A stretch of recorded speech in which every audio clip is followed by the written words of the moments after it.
গুরুত্বপূর্ণ নসিহত পেশ করবেন সেগুন বাগান বাইতুল আমান জামে মসজিদের পেশ ইমাম ও খতিব ও জাউতলা জামিয়া কোরআনিয়া মাদ্রাসার দারুল হাদিসের শিক্ষক হযরতুল আল্লামা হযরত মাওলানা নুরুল আলম সাহেব, হযরতুল আল্লামা হযরত মাওলানা নুরুল আলম সাহেব দামাত। আসসালামু আলাইকুম ওয়া রাহমাতুল্লাহ। আওয়াজ একটু বাড়াইতে হবে। ওয়া আলাইকুম আসসালাম।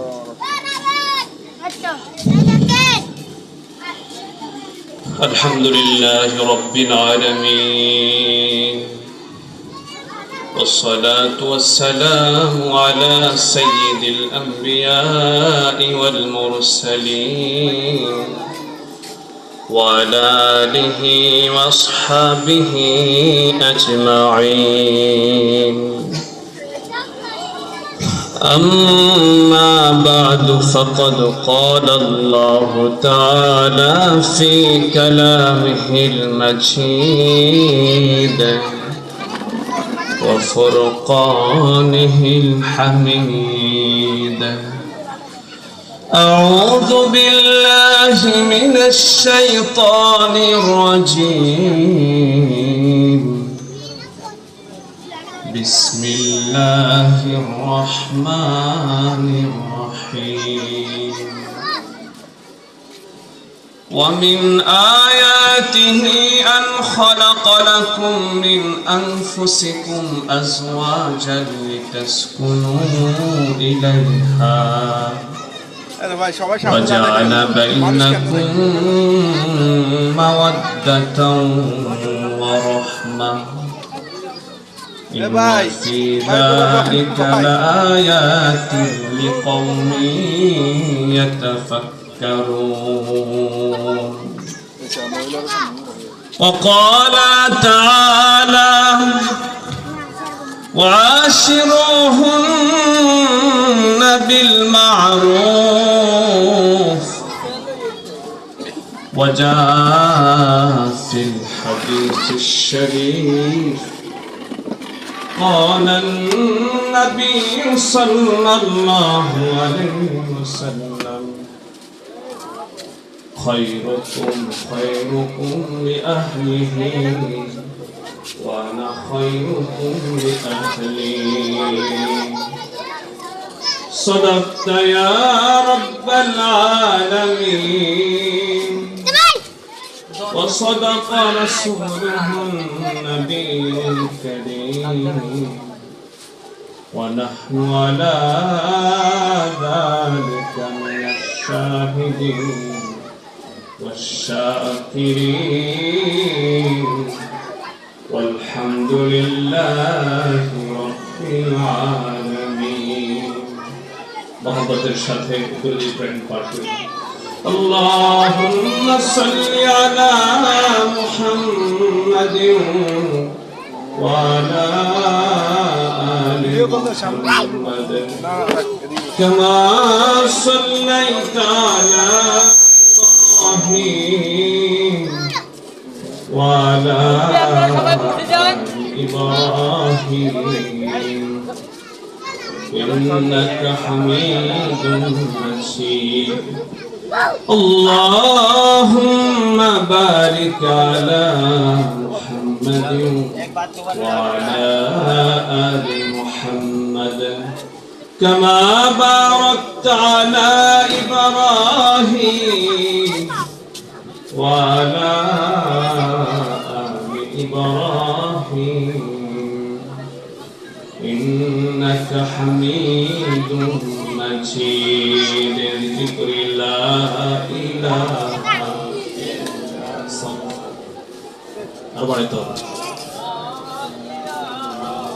لا إله إلا الله لا إله إلا الله لا إله إلا الله محمد رسول الله. यहाँ हम सब मुसाफिर हैं, कबर आखिर ठिकाना, कोई आगे रवाना है, कोई पीछे रवाना।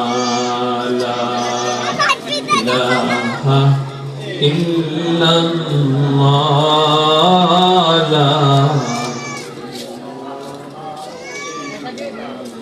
ला इलाहा इल्लल्लाह মুহাম্মাদুর রাসূলুল্লাহ।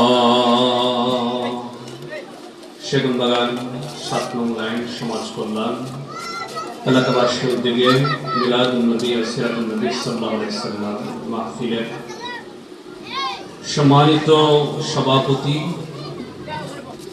উপস্থিত সম্মানিত ওলামায়ে কেরাম, আমার সামনে উপস্থিত সম্মানিত মুরব্বিয়ানে আযম, যুবক ভাইরা, স্নেহের ছোট ভাইরা, আমরা সর্বপ্রথম ওই মহান আল্লাহ তাআলার দরবারে শুকর আদায় করি যে আল্লাহ সুবহানাহু ওয়া তাআলা আমাদেরকে এই মাহফিলে আসার বসার, কোরআন হাদিস থেকে কিছু কথা বলার এবং শোনার তৌফিক দান করেছেন। আলহামদুলিল্লাহ। আল্লাহ তাআলা যাদেরকে তৌফিক দান করেছেন, আল্লাহ তাআলা যাদের উপর অনুগ্রহ করেছেন, তারাই আজকের এই মাহফিলে আসতে পেরেছেন, আজকের এই দ্বীনি কাজে আসার তৌফিক হয়েছেন। যে সকল ভাইয়েরা এখনো এদিক সেদিক ঘোরাফেরা করছেন, অযথা সময় নষ্ট করছেন, আল্লাহ তাআলার কাছে দোয়া করি আল্লাহ তাআলা তাদেরকে অচিরেই মাহফিলের সামিয়ার নিচে, রহমতের সামিয়ার নিচে আসার তৌফিক দান করুন, আমিন। এই দুনিয়া থেকে চলে গেলে আর মাহফিলে আসার সুযোগ থাকবে? আজকে আমরা জীবিত আছি, কালকে জীবিত থাকবো এমন কোন নিশ্চয়তা আছে?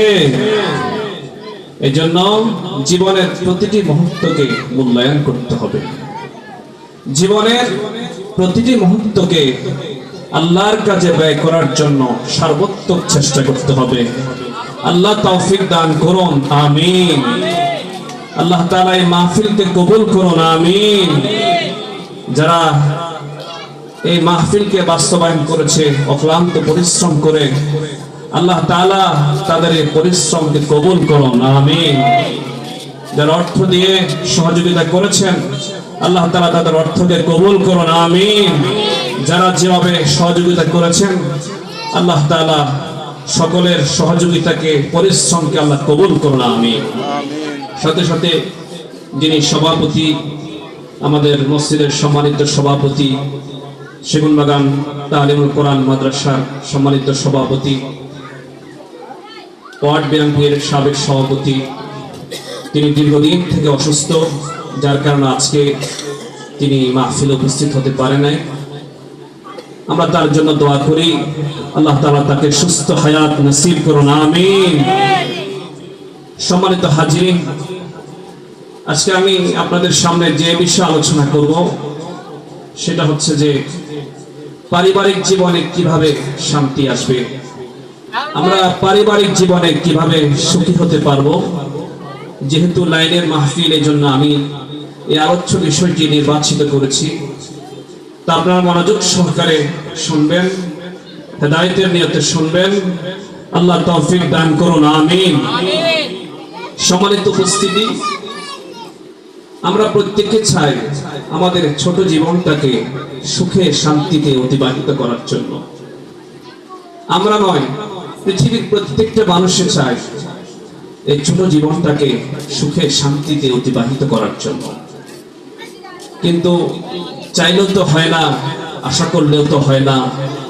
সুখ দেওয়ার মালিককে, শান্তি দেওয়ার মালিককে আল্লাহ।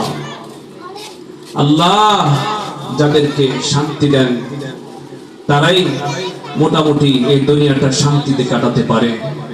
আল্লাহ যাদেরকে সুখ দেন তারাই এই দুনিয়ার হায়াতটা সুখে কাটাতে পারে। তাহলে শান্তি দেওয়ার মালিক কে? সুখ দেওয়ার মালিক কে?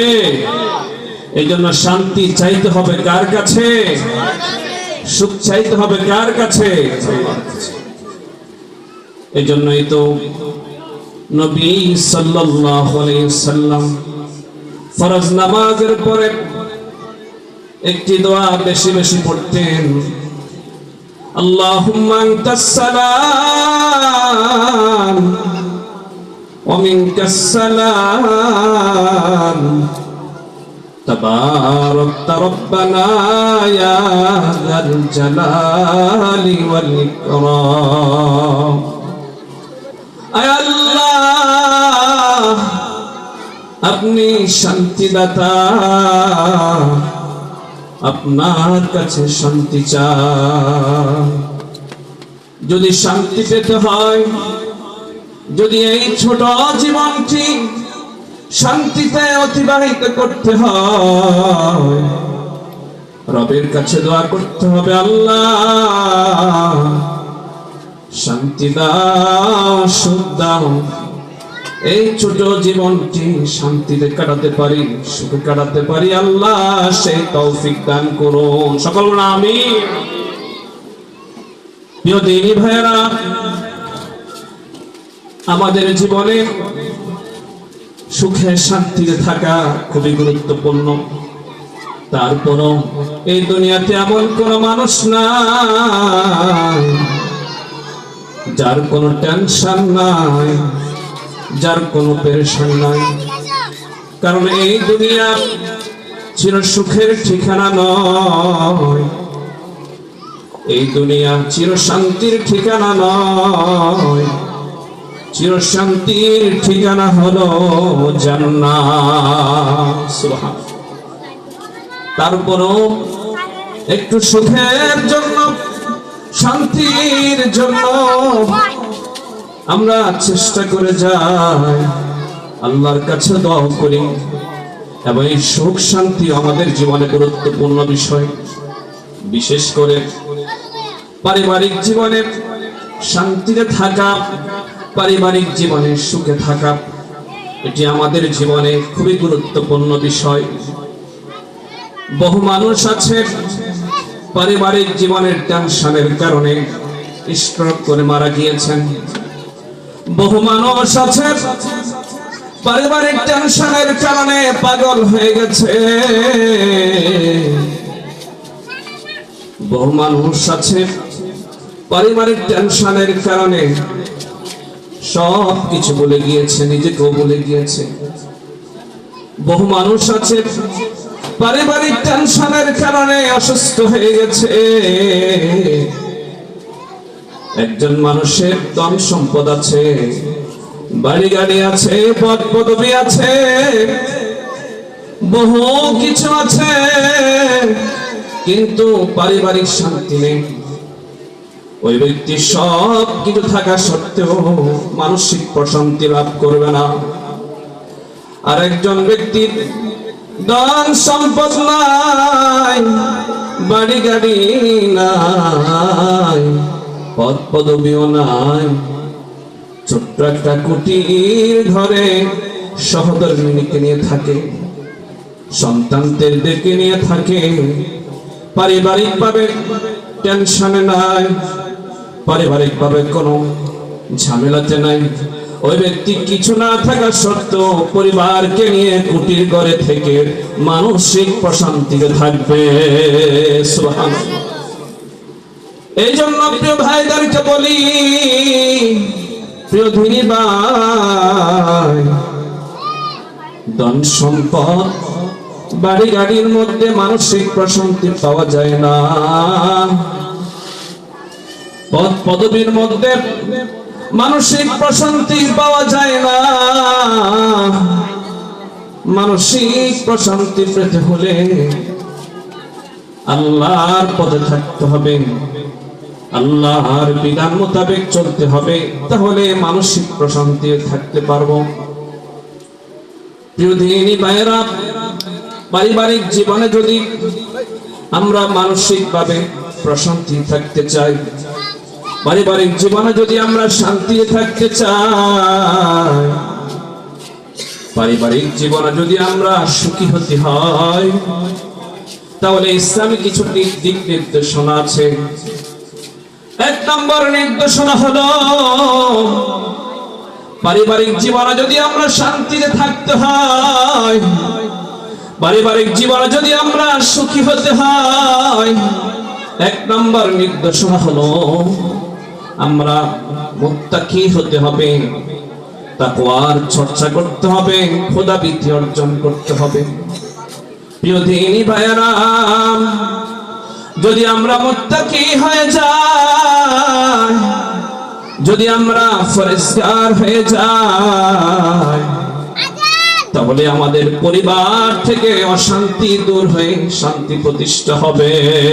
সুবহানাল্লাহ।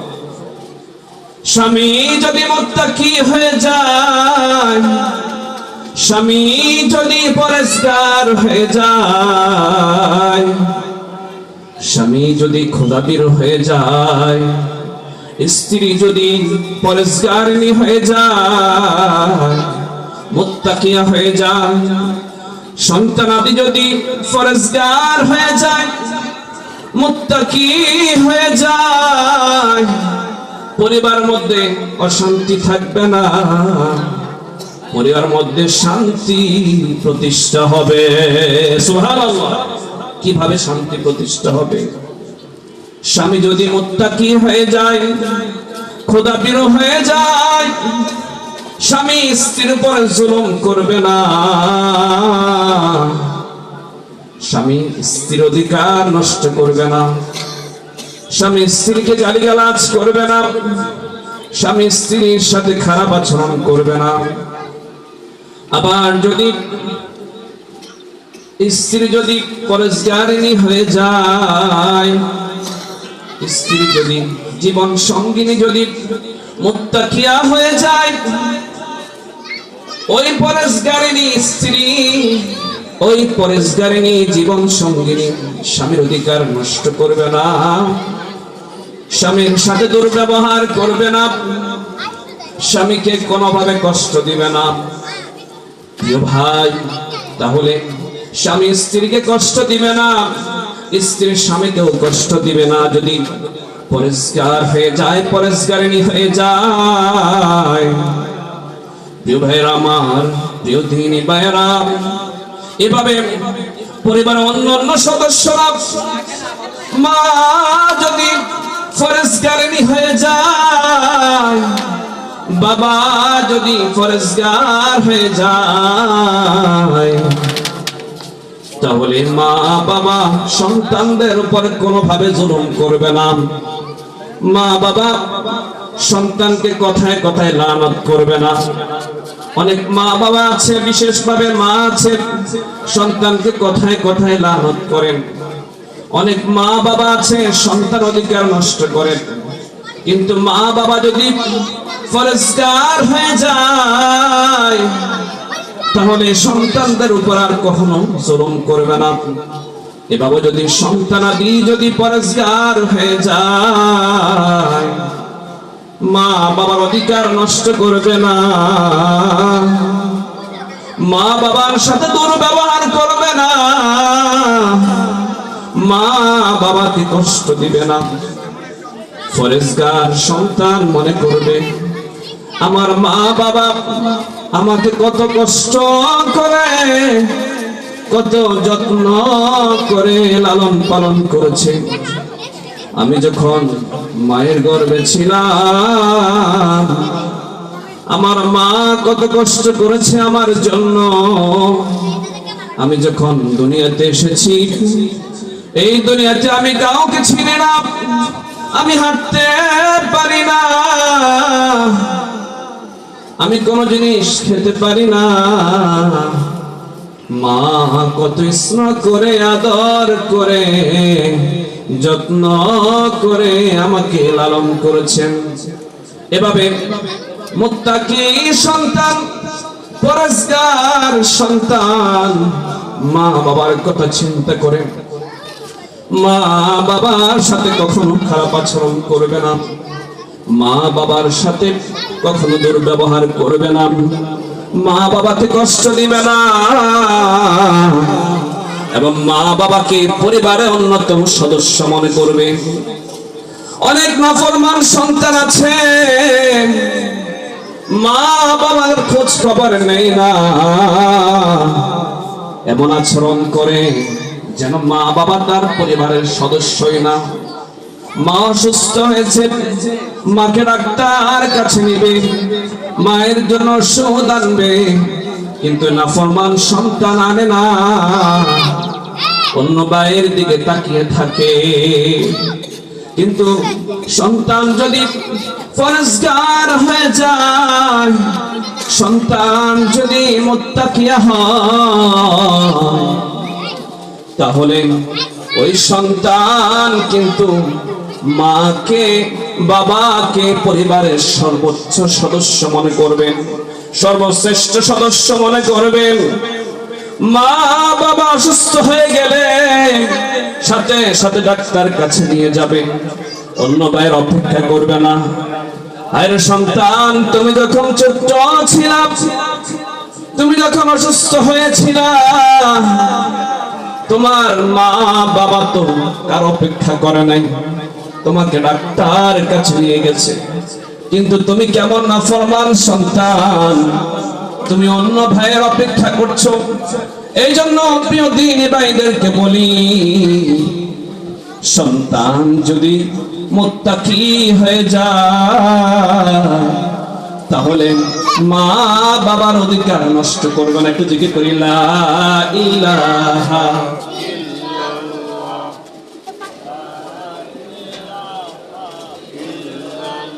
লা ইলাহা লা ইলাহা ইল্লাল্লাহ মুহাম্মাদুর রাসূলুল্লাহ।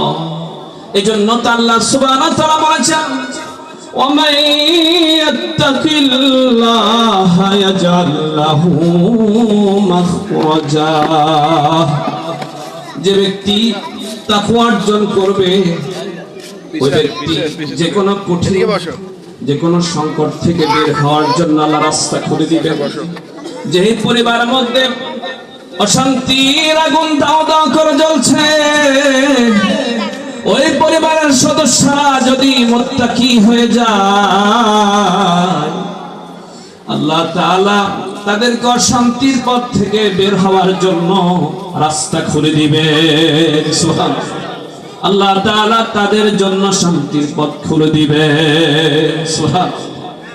প্রিয় দ্বীনি ভাইয়েরা, পর্দার আড়ালে অপেক্ষামান মা ও বোনেরা, যদি পারিবারিক জীবনে শান্তি পেতে হয়, যদি আমাদের পারিবারিক জীবনে যদি আমরা সুখী হতে হয়, 2 নম্বর বিষয় হচ্ছে আমাদেরকে নিঃস্বার্থভাবে ভালোবাসতে হবে, নিঃস্বার্থভাবে মহব্বত করতে হবে। স্বামী যদি স্ত্রীকে নিঃস্বার্থভাবে মহব্বত করে এবং গভীরভাবে মহব্বত করে, সর্বোচ্চ মহব্বত করে, স্ত্রী যদি স্বামীকে সর্বোচ্চ মহব্বত করে, গভীরভাবে মহব্বত করে এবং নিঃস্বার্থ মহব্বত করে, তাহলে কিন্তু পরিবার থেকে অশান্তি দূর হয়ে যাবে, পরিবারের মধ্যে শান্তি প্রতিষ্ঠা হবে। সুবহানাল্লাহ। কিভাবে? কারণ মহব্বতের মানুষ ভুল করলেও চোখে পড়ে না, ভালোবাসার মানুষ ভুল করলেও চোখে পড়ে না। প্রিয় ভাই, যেহেতু স্বামী স্ত্রীকে, জীবন সঙ্গিনীকে নিঃস্বার্থ মহব্বত করে, সর্বোচ্চ মহব্বত করে, গভীর ভাবে মহব্বত করে, স্ত্রীর ভুল ত্রুটিগুলি স্বামীর চোখে পড়বে না, চোখে পড়লো কোনো ধরনের অ্যাকশন গ্রহণ করবে না। আবার স্ত্রী যদি স্বামীকে সর্বোচ্চ মহব্বত করে, গভীর ভাবে মহব্বত করে, নিঃস্বার্থ মহব্বত করে, তখন স্বামী যদি কোনো ভুল ত্রুটি করে, তখন সেগুলি চোখে পড়বে না। প্রিয় দ্বীনি ভাইয়েরা, এভাবে কিন্তু অশান্তি দূর হয়ে যাবে, শান্তি প্রতিষ্ঠিত হবে। এই জন্য আল্লাহ সুবহানাহু ওয়া তাআলা বলেন, আমিন আয়াতিহি আন খালাকাকুম ومن آياته أن خلق لكم من أنفسكم أزواجا لتسكنوا إليها وجعل بينكم مودة ورحمة الله رب العالمين বলেন, হে আমার বান্দারা, তোমাদের থেকে তোমাদের স্ত্রীদেরকে সৃষ্টি করা হয়েছে যাতে করে তোমরা স্ত্রীর কাছে গিয়ে প্রশান্তি অনুভব করো। وجعل بينكم مودة ورحمة আল্লাহ বলেন, হে আমার বান্দারা, হে আমার বান্দিরা, তোমাদের মাঝে মহব্বত সৃষ্টি করে দিয়েছি আমি, তোমাদের মাঝে আমি করুণা সৃষ্টি করে দিয়েছি। সুবহানাল্লাহ। ইন্না ফি যালিকা লাআয়াতিন লিকাওমিন ইয়াতাফাক্কারুন, নিশ্চয়ই এর মধ্যে রয়েছে যারা চিন্তা করে, তাদের জন্য রয়েছে নিদর্শন। ومن آياته أن خلق لكم من أنفسكم أزواجا لتسكنوا إليها وجعل بينكم مودة ورحمة প্রিয় দিনী ভাই, স্বামী স্ত্রীর কথাটা বললাম, পরিবারের অন্যান্য সদস্যরা যদি এক সদস্য অন্যকে নিঃস্বার্থ ভালোবাসে, তাহলে কিন্তু পরিবার থেকে অশান্তির আগুন দূর হয়ে যাবে, শান্তি প্রতিষ্ঠা হবে। মা বাবা যদি সন্তানদেরকে মহব্বত করে, নিঃস্বার্থভাবে মহব্বত করে, যে সন্তান টাকা পয়সা বেশি দিতে পারে তাকেও মহব্বত করে, আর যে সন্তান টাকা পয়সা বেশি দিতে পারে না তাকেও মহব্বত করে, যে সন্তান বড়লোক তাকেও নিঃস্বার্থ মহব্বত করে, যে সন্তান গরিব তাকেও মহব্বত করে সমানভাবে, তাহলে সেই পরিবার থেকে অশান্তি দূর হয়ে শান্তি প্রতিষ্ঠা হবে। সুবহানাল্লাহ। ভাই যদি ভাইকে নিঃস্বার্থভাবে মহব্বত করে, ভাই যদি বোনকে নিঃস্বার্থ মহব্বত করে, তাহলে পরিবার থেকে অশান্তি দূর হয়ে শান্তি প্রতিষ্ঠা হবে। প্রিয় দিনী ভাইয়েরা, এজন্য পরিবারের মধ্যে শান্তি প্রতিষ্ঠা করতে হলে পরিবারের সকল সদস্যকে নিঃস্বার্থ মহব্বত করতে হবে। বিশেষভাবে স্বামী স্ত্রী, আমার স্বামী যা এনেছে আলহামদুলিল্লাহ, আমার স্বামীকে তো স্বামী আমাকে ভালো অবস্থানে রেখেছে, দামি প্লেটে রেখেছে, দামি কাপড় চোপড় দেয়, এই জন্য মহব্বত করি না। না, আমি তো আমার স্বামীকে মহব্বত করি নিঃস্বার্থভাবে। আমার স্বামী আমাকে এখন ভালো রেখেছে, আমার স্বামীর অবস্থা ভালো, এই জন্য মহব্বত করি না। না, আমার স্বামী যদি গরিব হয়ে যায়, আমি আমার স্বামীকে ছেড়ে কোথাও যাব না। এভাবে যদি মা বোনেরা, জীবন সঙ্গীরা যদি নিঃস্বার্থ ভাবে স্বামীকে মহব্বত করে, পরিবার থেকে অশান্তি দূর হয়ে যাবে। অনেক জীবন সঙ্গিনী তো আছে, স্বামী সারা জীবন ভালো রেখেছে, দামি দামি কাপড় দিয়েছে, ভালো ভালো খাবারের ব্যবস্থা করেছে, হঠাৎ করে স্বামী গরিব হয়ে গেছে। গরিব হওয়ার সাথে সাথে বলেন, তুমি তো জীবন আমার জন্য কিছু করো নাই। এমন কিছু সঙ্গিনী আছে না নাই? প্রিয় দিনী ভাইয়ারা, প্রিয় দিনী বোনেরা, যদি পারিবারিক জীবনে শান্তি আসতে হয়, পারিবারিক জীবনে যদি সুখী হতে হয়, তাহলে নিঃস্বার্থ মহব্বত করতে হবে, সর্বোচ্চ মহব্বত করতে হবে, গভীর ভাবে মহব্বত করতে হবে। পারিবারিক জীবনে শান্তি আসার জন্য 3 নম্বর ইসলামী নির্দেশনা হলো সৎ আচরণ করতে হবে। সৎ আচরণ, সুন্দর আচরণ করবে, উত্তম ভাবে আচরণ করবে, স্বামী স্ত্রীর সাথে সৎ আচরণ করবে, স্ত্রী স্বামীর সাথে সৎ আচরণ করবে, স্বামী স্ত্রীর সাথে সর্বোচ্চ সুন্দর ভাবে কথা বলবে, স্ত্রী জীবন সঙ্গিনীও স্বামীর সাথে সর্বোচ্চ সুন্দর ভাবে কথা বলবে, মার্জিত ভাষায় কথা বলবে, ভালোবাসার শব্দ ব্যবহার করে কথা বলবে। মা বাবা সন্তানদের সাথে সদাচরণ করবে, সন্তানরা মা বাবার সাথে শ্রদ্ধার সাথে আচরণ করবে, ভাই ভাইয়ের সাথে সুন্দরভাবে আচরণ করবে, বোন ভাইয়ের সাথে সুন্দরভাবে আচরণ করবে। পরিবারে যত সদস্য আছে সবাই এক অপরের সাথে সদাচরণ করবে, এক অপরের সাথে সুন্দর আচরণ করবে। যদি এভাবে সুন্দর আচরণ করে, সৎ আচরণ করে, তাহলে পরিবার থেকে অশান্তি দূর হয়ে শান্তি প্রতিষ্ঠা হবে। সুবহানাল্লাহ। কিন্তু আফসোস, অনেক স্বামী আছে স্ত্রীদের সাথে দুর্ব্যবহার করে। দোকানে পাটে অনেক ভালো, অফিসে ভালো, কর্মসংস্থান ভালো, কিন্তু ঘরে আসলে একেবারে খারাপ আচরণ করে। স্ত্রীকে গালিগালাজ করছে, স্ত্রীর মাকে গালিগালাজ করছে, 14 গোষ্ঠীকে গালিগালাজ করছে। এমন বদবখত কিছু স্বামী আছে না নাই? এমন করলে কি পরিবারে শান্তি আসবে? আসবে না। জীবন সঙ্গিনীর সাথে সর্বোচ্চ সদাচরণ করবে, সুন্দর আচরণ করবে, উত্তম শব্দ ব্যবহার করে আচরণ করবে, দুর্ব্যবহার করবে না। জীবন সঙ্গী তো আমাদের সুখের দুঃখের সাথী, তার সাথে কেন খারাপ আচরণ করব? তাকে কেন গালি দিব? তার মাকে কেন গালি দিব? তাকে কেন অপমান করব? সে তো চাকরানি হিসাবে আসে নাই, সে তো রাজরানী হিসাবে এসেছে। তার সাথে সুন্দর আচরণ করতে হবে। সব জায়গাতে ভালো, ঘরে আসতে খারাপ, ওই ব্যক্তি ভালো হতে পারে না। নবী সাল্লাল্লাহু আলাইহি ওয়াসাল্লাম বলছেন, খায়রুকুম খায়রুকুম লিআহলিহি ওয়া আনা খায়রুকুম লিআহলি। তোমাদের মধ্যে সর্বোত্তম ওই ব্যক্তি যে ব্যক্তি স্ত্রীদের সাথে সদাচরণ করে।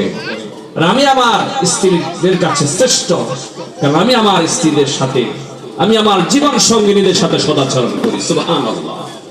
এজন্য শ্রেষ্ঠ মানুষ হতে হলে জীবন সঙ্গিনীদের সাথে সদাচরণ করতে হবে, উত্তম আচরণ করতে হবে। এটা তো স্বামীদের কথা বললাম, আবার অনেক জীবন সঙ্গিনী আছে সবার সাথে ভালো। স্বামী যখন ঘরে আসে তখন এই যে বকাঝকা শুরু করে দেয়, বকবক শুরু করে দেয়, এই হয়েছে সেই হয়েছে, কত কিছু যে বলে। ওই বেচারা সারাদিন রিক্সা চালিয়ে এসেছে, অফিস করে এসেছে, ক্লান্ত শরীর নিয়ে এসেছে, একটু ঘরে এসেছে প্রশান্তি অনুভব করার জন্য, একটু শান্তি পাওয়ার জন্য। কিন্তু ওই বেচারাকে আর শান্তি দিচ্ছে না। ঘরে এসে এই যে বকবক শুরু করে দিয়েছে, মা এটা বলেছে, বোন এটা বলেছে। এমন কিছু জীবন সঙ্গিনী আছে না নাই? এইরকম ব্যবহার করলে কি পরিবারে শান্তি আসবে? আসবে না। প্রিয় দিনী ভাইয়েরা, প্রিয় দিনী বোনেরা, পরিবারের মধ্যে যদি শান্তি আনতে হয়, পরিবারের মধ্যে যদি সুখ আনতে হয়, স্বামীর সাথে সদ আচরণ করতে হবে, স্বামীর সাথে ভালো ব্যবহার করতে হবে, স্বামীর সাথে উত্তম আচরণ করতে হবে। যদি ভাইরা, যদি শ্রেষ্ঠ হতে হয়, যদি আদর্শ স্বামী হতে হয়, স্ত্রীদের সাথে, জীবন সঙ্গিনীদের সাথে উত্তম আচরণ করতে হবে, সৎ আচরণ করতে হবে, ভালো আচরণ করতে হবে, তাহলে পরিবারে শান্তি আসবে। প্রিয় দিনী ভাইয়েরা, পরিবারের মধ্যে যদি শান্তি আনতে হয়, সুখ আনতে হয়, 4 নম্বর বিষয় হচ্ছে পরিবারের সদস্যদের সাথে পরামর্শ ভিত্তিক কাজ করতে হবে। স্বামী কোন গুরুত্বপূর্ণ কাজ করবে, পরিবারের সর্বশ্রেষ্ঠ সদস্য, সবচেয়ে সম্মানিত সদস্য মা বাবার সাথে পরামর্শ করবে। পরিবারের অন্যতম সদস্য, অন্যতম সম্মানিত সদস্য জীবন সঙ্গিনীর সাথে পরামর্শ করতে হবে। প্রিয় দিনী ভাইয়েরা, পরামর্শ ভিত্তিক কাজ করতে হবে। অনেক স্বামীরা আছে, যে কোনো কাজ, যে কোনো ভালো কাজ করো, গুরুত্বপূর্ণ কাজ করো, স্বাভাবিক কাজ করো, কোনো কাজে স্ত্রীর সাথে পরামর্শ করে না। প্রিয় দিনী ভাইয়েরা, এভাবে করলে কিন্তু পরিবার মধ্যে অশান্তি আসবে এবং ভুল হওয়ার সম্ভাবনা বেশি। যদি পরিবারে শান্তি আসতে হয়, পরিবারে যদি সুখ আসতে হয়, স্ত্রীকে প্রাধান্য দিতে হবে, স্ত্রীর সাথে পরামর্শ করতে হবে। আমার জীবন সঙ্গিনী তো আমার সুখের দুঃখের ঠিকানা, তাকে বাদ দিয়ে কিভাবে আমি এত বড় সিদ্ধান্ত নিচ্ছি? এভাবে যদি সিদ্ধান্ত নিই, তাহলে পরিবারের মধ্যে অশান্তি দাও দাও, অশান্তির আগুন দাও দাও করে জ্বলবে, শান্তি চলে যাবে। শান্তি যদি আসতে হয়, পরিবারের সকল সদস্যদের সাথে পরামর্শ ভিত্তিক কাজ করতে হবে। জিকির করি লা ইলাহা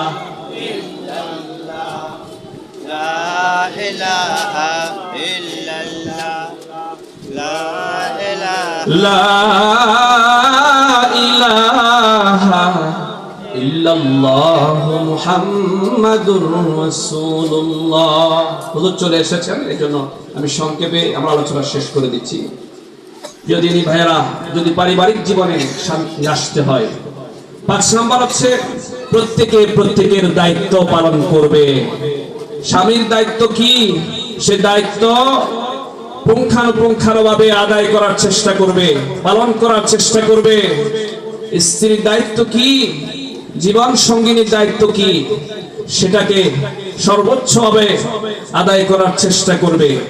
স্বামী যদি স্বামীর দায়িত্বের ক্ষেত্রে সতর্ক হয়ে যায়, স্ত্রী যদি স্ত্রীর দায়িত্বের ক্ষেত্রে সতর্ক হয়ে যায়, সচেতন হয়ে যায়, তাহলে কিন্তু পরিবার থেকে অশান্তি দূর হয়ে যাবে। মা বাবার দায়িত্ব কি? সে দায়িত্বের ব্যাপারে যদি মা বাবা সতর্ক হয়ে যায়, মা বাবা যদি সচেতন হয়ে যায়, তাহলে পরিবার মধ্যে শান্তি থাকবে। সন্তানদের দায়িত্ব কি? সন্তানরা যদি দায়িত্বের ব্যাপারে যদি সতর্ক হয়ে যায়, সচেতন হয়ে যায়, পরিবার থেকে অশান্তি দূর হয়ে যাবে, পরিবার মধ্যে শান্তি প্রতিষ্ঠা হবে। এভাবে পরিবারের যত সদস্য আছে, প্রত্যেকের যে দায়িত্ব, সে দায়িত্বের ব্যাপারে যদি সচেতন হয়, সতর্ক হয়, তাহলে কিন্তু পরিবার থেকে অশান্তির আগুন দূর হয়ে যাবে, শান্তি প্রতিষ্ঠা হবে। প্রিয় দিনী ভাইরা, যদি পারিবারিক জীবনে শান্তি আসতে হয়, পারিবারিক জীবনে যদি আমরা সুখী হতে হয়, তাহলে আমরা আমাদের প্রত্যেককে অন্যের অধিকারের ব্যাপারে সতর্ক হতে হবে, সচেতন হতে হবে। স্ত্রীর কি অধিকার, সে অধিকারের ব্যাপারে স্বামীকে সচেতন হতে হবে। স্বামীর কি অধিকার, সে অধিকারের ব্যাপারে স্বামীকে সচেতন হতে হবে। স্বামীর উপর যেমন স্ত্রীর অধিকার আছে, স্ত্রীর উপর স্বামীর অধিকার আছে। ওয়ালাহুন্না মিসলুল্লাযী আলাইহিন্না বিল মারুফ। স্বামীর উপর স্ত্রীর অধিকার আছে, স্ত্রীর উপর স্বামীর অধিকার আছে। স্বামী যদি স্ত্রীর অধিকারগুলি আদায় করার ক্ষেত্রে যত্নবান হয়ে যায়, স্ত্রী যদি স্বামীর অধিকার আদায় করার ক্ষেত্রে যত্নবান হয়ে যায়, তাহলে পরিবার থেকে অশান্তি দূর হয়ে যাবে, শান্তি প্রতিষ্ঠা হবে। সুবহানাল্লাহ। প্রিয় দিনী ভাইয়েরা, পারিবারিক জীবনে যদি শান্তি আসতে হয়, পারিবারিক জীবনে যদি সুখী হতে হয়, আরেকটা গুরুত্বপূর্ণ বিষয় হয়েছে ধৈর্য ধারণ করতে হবে, ধৈর্যশীল হতে হবে। স্বামী ধৈর্যশীল হতে হবে, জীবন সঙ্গিনী ধৈর্যশীলা হতে হবে, পরিবারের অন্যান্য সদস্যরা ধৈর্যশীল হতে হবে। যদি প্রত্যেকে ধৈর্যশীল হয়ে যায়, প্রত্যেকে যদি সাবের হয়ে যায়, পরিবার থেকে অশান্তি দূর হয়ে যাবে, শান্তি প্রতিষ্ঠা হবে। স্বামী যদি ধৈর্যশীল হয়ে যায়, স্ত্রী কিছু বললে স্বামী চুপ হয়ে যাবে। আবার স্ত্রী যদি সাবেরা হয়ে যায়, ধৈর্যশীলা হয়ে যায়, তাহলে স্বামীকে কিছু বললে স্বামী চুপ হয়ে যাবে। আর ধৈর্যশীল যদি আমরা হতে পারি, তাহলে আমাদের পরিবারের মধ্যে শান্তি আসবে, আল্লাহর পক্ষ থেকে সাহায্য আসবে। আল্লাহ রাব্বুল আলামিন বলেন, ইন্নাল্লাহা মা'আস সাবিরিন, নিশ্চয় আল্লাহ তাআলা ধৈর্যশীলদের সাহায্যে আছেন। সুবহানাল্লাহ। ইন্নামা ইউওয়াফাস সাবিরুনা আজরাহুম বিগাইরি হিসাব, যারা ধৈর্য ধারণ করে আল্লাহ তাআলা তাদেরকে অগণিত নিয়ামত দান করে। সুবহানাল্লাহ। পরিবারের স্বামী যদি ধৈর্যশীল হয়ে যায়, জীবন সঙ্গিনী যদি ধৈর্যশীলা হয়ে যায়, পরিবারের সকল সদস্য যদি ধৈর্যশীল হয়ে যায়, ওই পরিবারের মধ্যে আল্লাহর পক্ষ থেকে সাহায্য আসবে। সুবহানাল্লাহ। প্রিয় দিনী ভাইয়েরা, পর্দার আড়ালে প্রিয় দিনী বোনেরা, যদি পারিবারিক জীবনে শান্তি আসতে হয়, আর একটা গুরুত্বপূর্ণ বিষয় হলো ক্ষমা করে দিতে হবে, ক্ষমা করে অভ্যাস গড়ে তুলতে হবে। স্বামী যদি ক্ষমাশীল হয়ে যায়, স্ত্রী কোনো ভুল ত্রুটি করলো, তাহলে স্বামী ক্ষমা করে দিতে পারবে। আবার স্ত্রী যদি ক্ষমার অভ্যাস করে, স্বামী কোনো কষ্ট দিয়েছে, স্বামী কোনো ভুল করেছে, স্বামীকে অভিশাপ দিবে না, বরং ধৈর্য ধারণ করবে এবং স্বামীর জন্য দোয়া করবে। সুবহানাল্লাহ। প্রিয় দিনী ভাইয়েরা, পারিবারিক জীবনে যদি শান্তি আসতে হয়, ক্ষমা করার অভ্যাস করতে হবে। মা বাবা যদি ক্ষমা করার অভ্যাস থাকে, সন্তান যদি কোনো ভুল করে সন্তানকে অভিশাপ করবে না, বরং সন্তানের জন্য দোয়া করবে, আল্লাহ আমার সন্তানের উপর রহমত অবতীর্ণ করো, আল্লাহ আমার সন্তানকে হেদায়েত দান করো। ভাই যদি ক্ষমার অভ্যাস করে তোলে, অন্য ভাই যদি ভাইয়ের সাথে খারাপ আচরণ করে, ভাই বদদোয়া করবে না, আল্লাহর কাছে দোয়া করবে, আল্লাহ আমার ভাইয়ের হেফাজত করো, আল্লাহ আমার ভাইয়ের উপর রহমত অবতীর্ণ করো, আল্লাহ আমার ভাইকে হেদায়েত দান করো। প্রিয় দিনী ভাইয়েরা, এভাবে যদি ক্ষমার অভ্যাস করে তুলতে পারি, তাহলে পরিবার থেকে অশান্তি দূর হয়ে যাবে। প্রিয় দিনী ভাইয়েরা, পর্দার আড়ালে প্রিয় দিনী বোনেরা, যদি পারিবারিক জীবনে শান্তি আসতে হয়, তাহলে সন্তানদেরকে দ্বীনি শিক্ষা দিতে হবে, সন্তানদেরকে ভদ্রতা শিক্ষা দিতে হবে, সন্তানদেরকে চরিত্র শিক্ষা দিতে হবে। কারণ সন্তান যদি বেপথে চলে যায়, সন্তান যদি নাফরমান হয়ে যায়, সন্তান যদি সন্ত্রাস হয়ে যায়, সন্তান যদি চাঁদাবাজ হয়ে যায়, সন্তান যদি চোর হয়ে যায়, ডাকাত হয়ে যায়, তাহলে পরিবার মধ্যে আর শান্তি থাকবে না। এজন্য সন্তানদেরকে দ্বীনি শিক্ষা দিতে হবে, সন্তানদেরকে ধর্মীয় শিক্ষা দিতে হবে। জাগতিক শিক্ষা যতটুকু দিতে পারি দিব, কিন্তু মৌলিকভাবে দ্বীনি শিক্ষা দেওয়ার জন্য সর্বোত্তম চেষ্টা করে যেতে হবে। কারণ সন্তান যদি দ্বীনি শিক্ষায় শিক্ষিত হয়, ওই সন্তান কখনো সন্ত্রাস হবে না, ওই সন্তান কখনো চোর হবে না, ওই সন্তান কখনো ডাকাত হবে না, ওই সন্তান কখনো চাঁদাবাজ হবে না, ওই সন্তান কখনো মা বাবাকে বৃদ্ধাশ্রমে দিয়ে আসবে না। ওই মা বাবা কত কাঁদে, ওই মা বাবার চোখ থেকে কত অশ্রু ঝরে, যে মা বাবাকে সন্তান বৃদ্ধাশ্রমে দিয়ে এসেছে। প্রিয় দিনী ভাইয়েরা, প্রিয় দিনী বোনেরা, সন্তানকে যদি ধর্মীয় শিক্ষা দিতে পারেন, তাহলে সন্তান কখনো বিপথে যাবে না। এজন্য সর্বোত্তম চেষ্টা করতে হবে সন্তানকে দ্বীনি শিক্ষা দেওয়া। নতুবা কাঁদতে হবে, নতুবা চোখের পানি ঝরাতে হবে।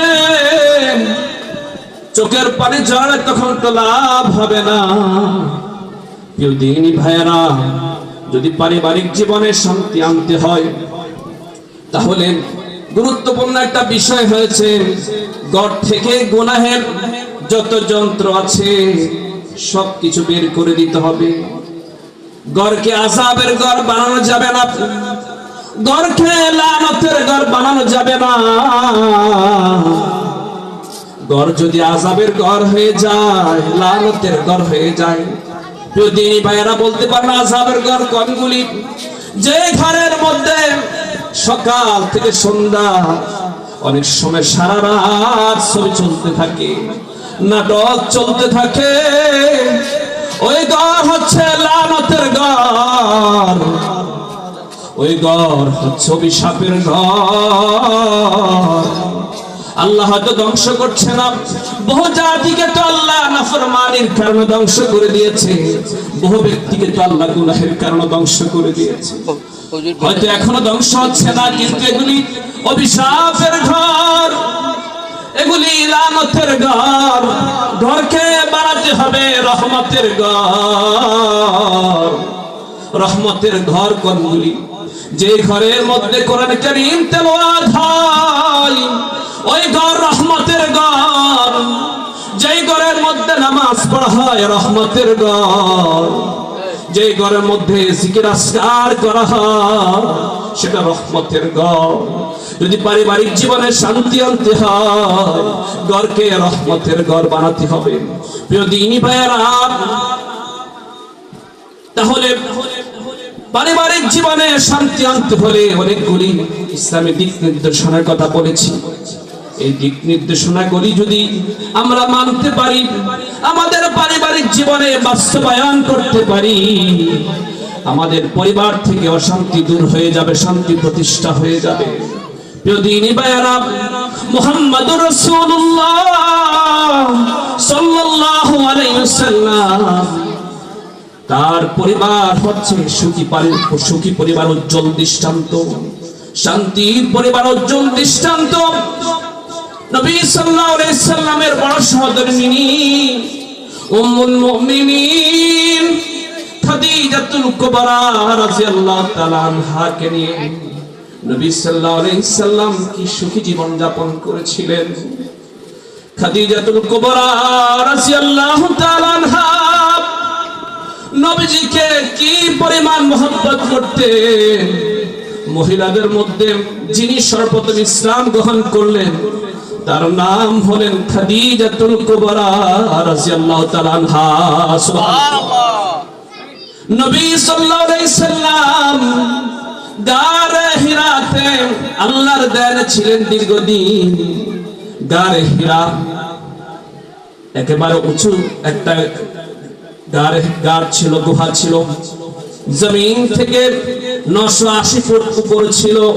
খাদিজাতুল কুবরা রাদিয়াল্লাহু তাআলা আনহা নবী সাল্লাল্লাহু আলাইহি সাল্লামের জন্য সেই উঁচু গুহার মধ্যে গাড়ে হীরার মধ্যে খাবার নিয়ে যেতেন। সুবহানাল্লাহ, কি পরিমাণ মহব্বত করতেন। খাদিজাতুল কুবরা রাদিয়াল্লাহু তাআলা আনহা নবী সাল্লাল্লাহু আলাইহি ওয়াসাল্লামকে সান্ত্বনা দিয়েছিলেন। নবী সাল্লাল্লাহু আলাইহি ওয়াসাল্লামের উপর যখন ওহী অবতীর্ণ হয়েছিল, নবী সাল্লাল্লাহু আলাইহি ওয়াসাল্লাম অস্থির হয়ে গেলেন। নবী সাল্লাল্লাহু আলাইহি ওয়াসাল্লাম নিজে নিজে মনে করলেন, মনে হয় আমার জীবন শেষ হয়ে যাবে। খাদিজাতুল কুবরা রাদিয়াল্লাহু তাআলা আনহা নবীজিকে বললেন, ইয়া রাসূলুল্লাহ, আপনার কিছু হবে না,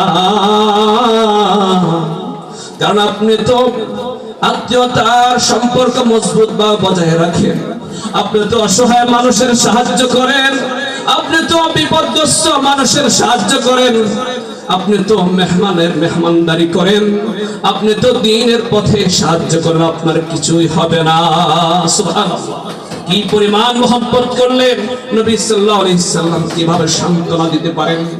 প্রিয় দ্বীনী ভাইয়েরা, খাদিজাতুল কুবরা রাদিয়াল্লাহু তাআলা আনহা অনেক সম্পদশালী একজন মহিলা ছিলেন। নবী সাল্লাল্লাহু আলাইহি ওয়াসাল্লামের মহব্বতে, ইসলামের মহব্বতে সব সম্পদ আল্লাহর পথে খরচ করে দিলেন। সুবহানাল্লাহ।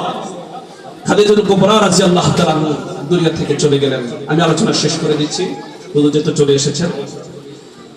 খাদিজাতুল কুবরা রাদিয়াল্লাহু তাআলা দুনিয়া থেকে চলে গেছেন। এরপর নবী সাল্লাল্লাহু আলাইহি ওয়াসাল্লাম 10 বিবাহ করেছেন। কত বিবাহ?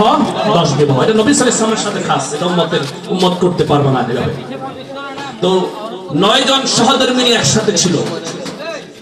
9 জন সহধর্মিণীর জন্য বড় বড় বাড়ি ছিল না, এটা এমন নয়, বা দামি দামি ঘর ছিল এমন নয়। কেমন ঘর ছিল? নবী সাল্লাল্লাহু আলাইহি ওয়াসাল্লামের 9 জন সহধর্মিণী একসাথে ছিলেন। মসজিদ নববীর পাশে বাসা ছিল। কিসের বাসা? চারদিকে কাঁচা ইট দিয়ে তৈরি, উপরে খেজুর পাতার ছাউনি, ঘরের মধ্যে খাট পালং নাই, তোষক নাই, দামি দামি বিছানা নাই, তুলার বালিশ নাই, খেজুর পাতার একটা বিছানা,